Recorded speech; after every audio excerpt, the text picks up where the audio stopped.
What's up, ladies and gentlemen? Welcome back to the Big Fight Field channel. We are getting back into the swing of things when it comes to the Miami Dolphins here on the channel. The Dolphins just got done their first preseason game out of three, tying with the Chicago Bears 24-24. We will talk about things that happened in the game. The starters, most of the starters playing, and why I absolutely loved that move by Coach Mike McDaniel. Um, we're going to talk about the Tua Tyreek Hill situation, which I do believe is getting better, and majority is going to be um, about the game, of course, talking about this preseason game against the Bears. Um, had a joint practice with them on Friday. They kicked our ass. Tua threw three interceptions. The defense was fine in the red zone against the Chicago Bears. The Bears were 0-3 in the red zone in practice against our defense, but our offense got our ass kicked in practice on Friday. And I was very curious as to see who was going to play today. I didn't think we would see the starters that I did think we needed to see were like guys like Patrick Paul, guys like Jonah Savaianaya, um, you know, a couple of the running backs. We got the majority of the starters on offense and on defense. And I absolutely love that move by Mike McDaniel. I love that he put Tua out there today. Zach Sealer, Bradley Chubb was playing. The linebackers. Our second Minka was out there. Our secondary needs some work. Really needs some work, but I'm really happy that our starters played today. There's no Jalen Phillips. There's no Tyreek Hill. There was no Jalen Waddle. And I'm happy these starters played today because they got their asses kicked by the Chicago Bears in practice on Friday. And it's like, if this was the Dolphins from 2 years ago or last year, the starters are not playing. They're just going to sit back and, they're going to be just finesse South Beach team that is not tough. It's not built with physicality. And there was a series where I can appreciate where Mike McDaniel wanted to be a physical football team, but it didn't work. I think you guys know what drive that was if you were watching the game. Um, but I do love the fact that Mike put the starters out there, and I think we'll probably get an explanation in his post game show, the post game press conference. I'm pretty sure. Um, most of the starters played today. Tua Tagovailoa was out there. He didn't have Tyreek Hill or Jalen Waddle, but he did have the majority of the offensive line, which we needed to see. Austin Jackson is hurt again. He cannot be trusted. He cannot be trusted at all. He had one healthy season, which was in 2023. He was hurt in 2022. He got hurt towards the end of last season, which when he got hurt, our running game was shit. And I don't believe that one player changes the course of the running game, but it did. It absolutely did because Austin Jackson got hurt and our running game sucked last year with him out. And he's hurt again. He is hopeful to make it back for the start of the season. But the offensive line was Patrick Paul, Jonas Savaianaya, Aaron Brewer, James Daniels, and Larry Borum. I am less confident in this offensive line after today because you see out there is no depth. There is absolutely no depth in this offensive line. What happens if Patrick Paul goes out? Who is stepping up for him? What happens if Aaron Brewer goes out? Brunskill can play all the positions, but I have no idea. I'm very concerned about the depth of this offensive line, And the quarterback play today. Zach Wilson, he did make some nice throws. But man, he holds on to the ball way too long. He has a tough time reading the defense. He is looking back. He's not quick with his process like Tua is. He is. He holds on to the ball way too long. And is Quinn Ewers played like a rookie. He both looks really clueless out there, and especially Zach Wilson had to go through the progressions way too much, and makes me worry, man.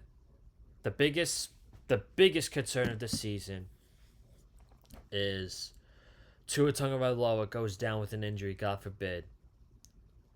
We're putting the season in the hands of Mike McDaniel and Zach Wilson.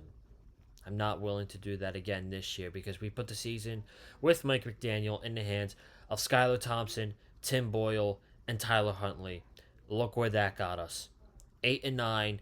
Tyreek Hill fucking punted on the team at the end of the season.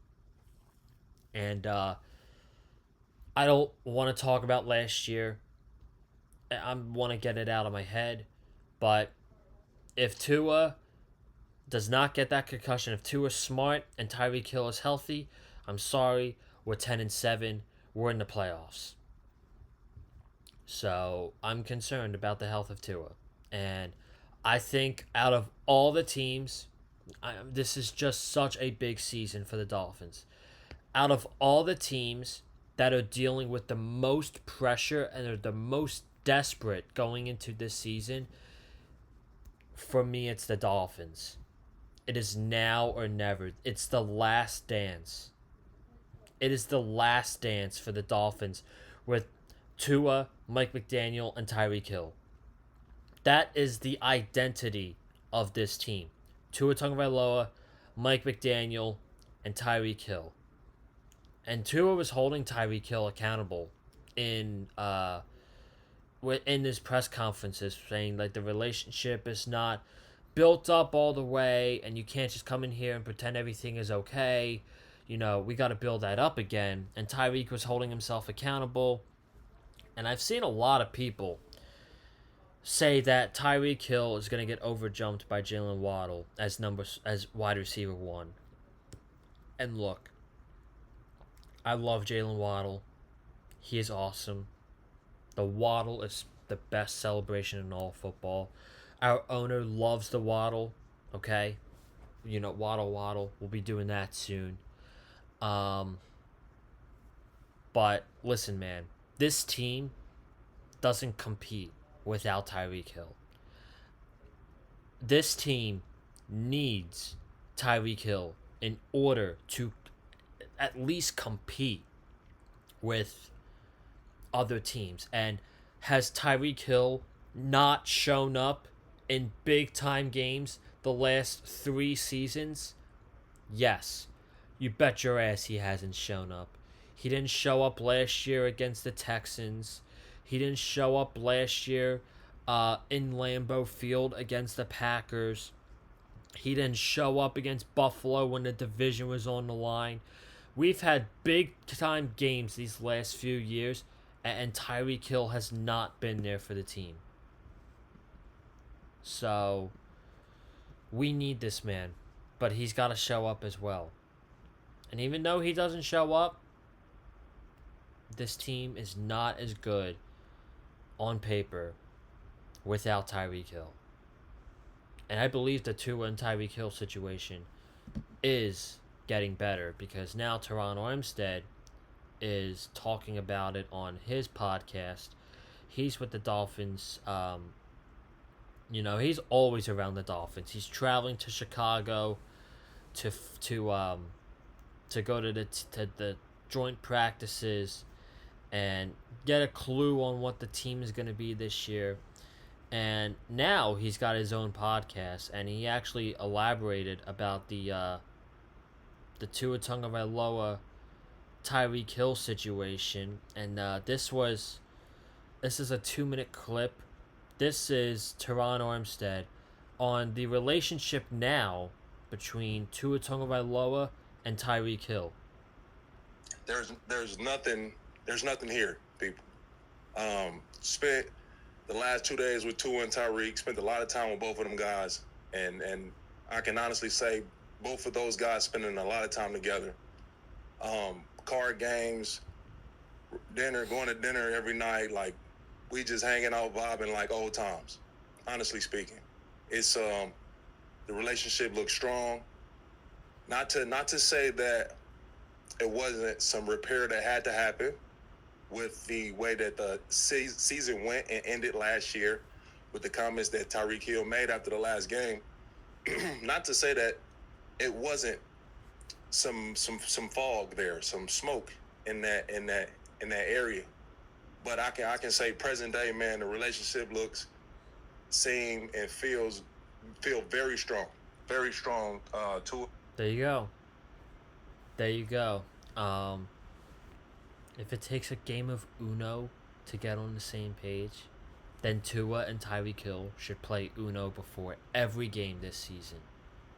So that's what I gotta say about McDaniel playing the starters, which I loved. And then the Tua Tyreek Hill situation. It's obviously a big talking point right now in training camp and in the off season.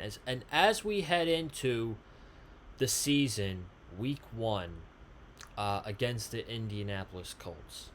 So we're gonna talk about the game now. The Dolphins tie with the Chicago Bears, 24-24. I'm not going to give you stats from the Bears, but I will give you stats from the Dolphins. Zach Wilson was 5 for 9 with 96 yards today. He was sacked 4 times. Quinn Ewers was 5 of 18 for 91 yards, and he was sacked twice. He played like a rookie, and that's okay because he was a 7th round draft pick, and he is not supposed to be at a high level right now on this team. Okay? So all the people hyping up Quinn Ewers that he's been looking great in training camp, that's awesome. But now we put him out there in front of live competition, and this is what we got. He's nowhere near ready. And Tua Tagovailoa was 5 of 6 for 27 yards. Our running backs were great today, although it looked like on paper we didn't have the best running game. They were effective in the passing game as well. Ollie Gordon might have been my favorite player in this game. 8 rushes for 33 yards and a touchdown.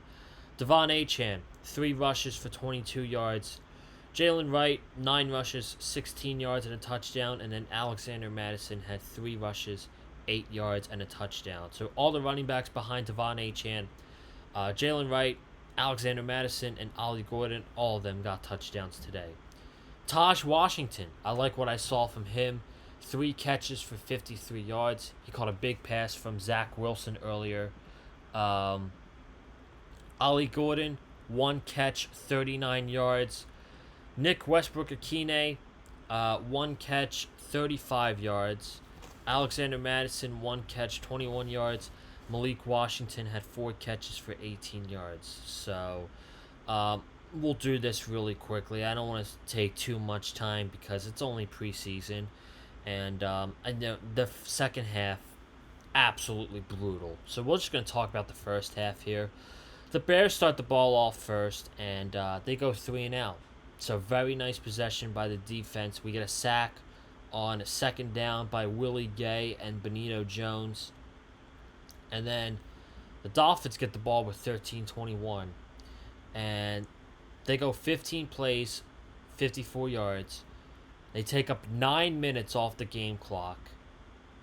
We'll go here, third down. Malik Washington, 4 yards.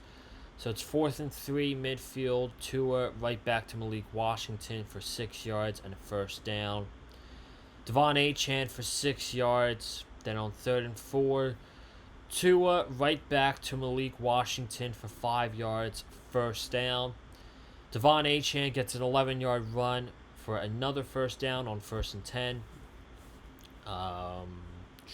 third and 4. We pick up another first down, this time to Taj Washington.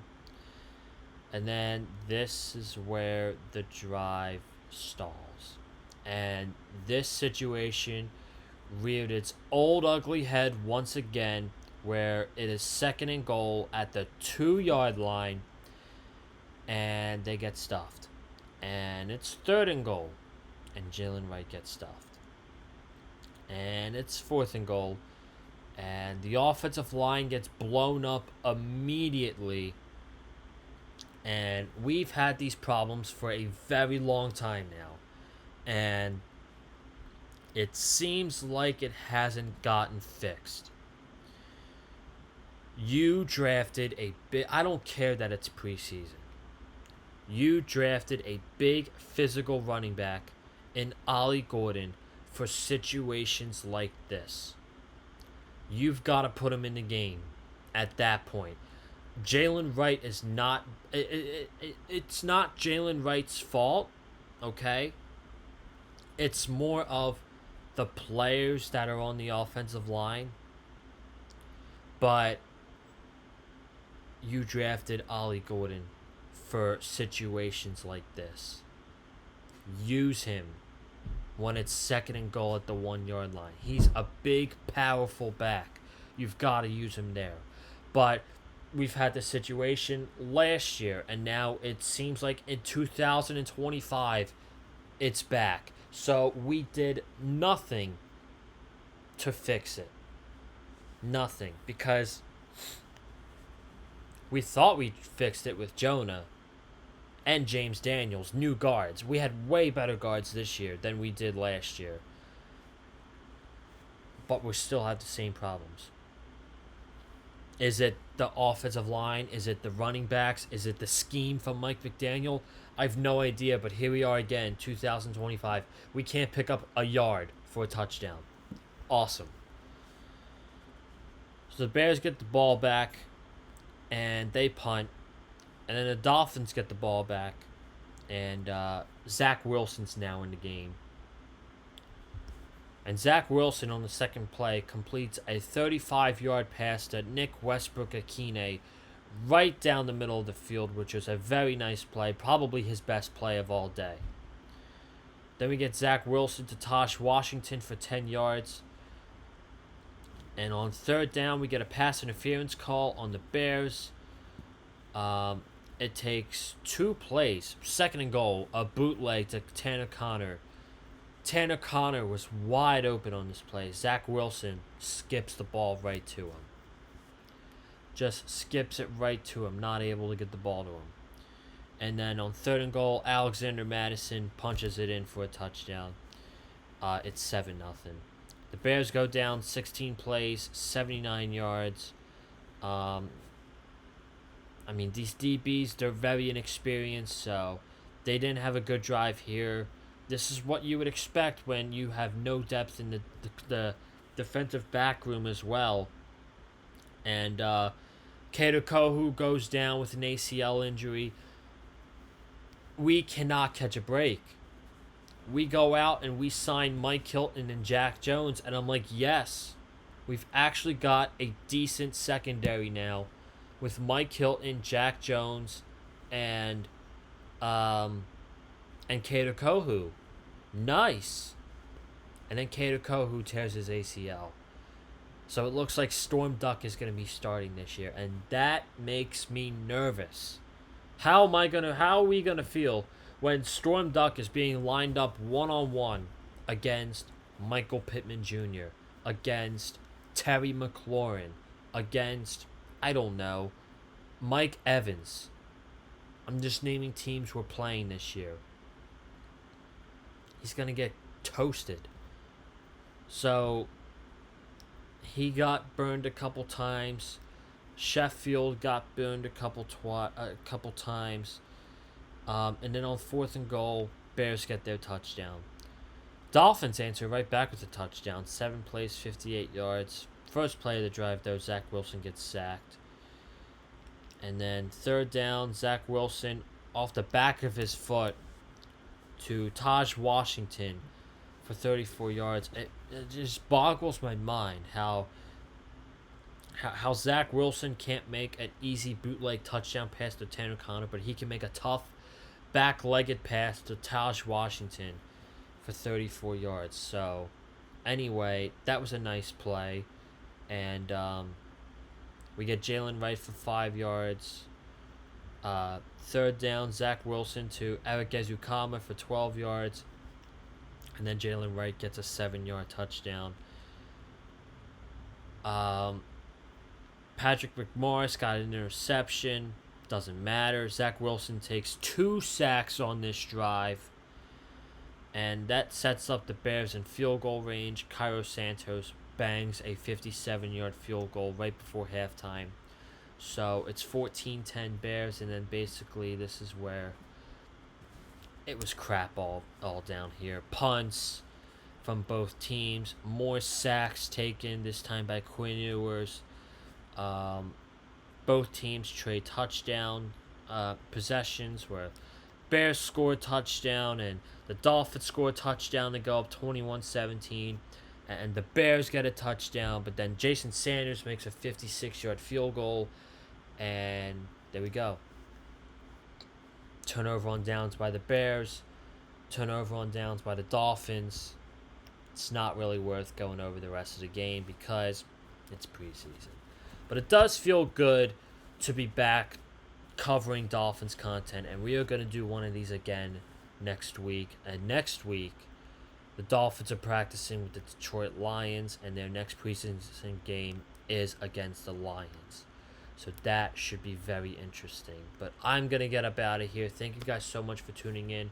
Subscribe to the channel. We have a great season coming up in front of us. Hopefully for the Dolphins. We're very, very, very close to 1,000. I want to thank everybody who tuned in to the SummerSlam vlogs last week. Comment down below your thoughts on this game. If you're a Dolphins or Bears fan, hit the like button if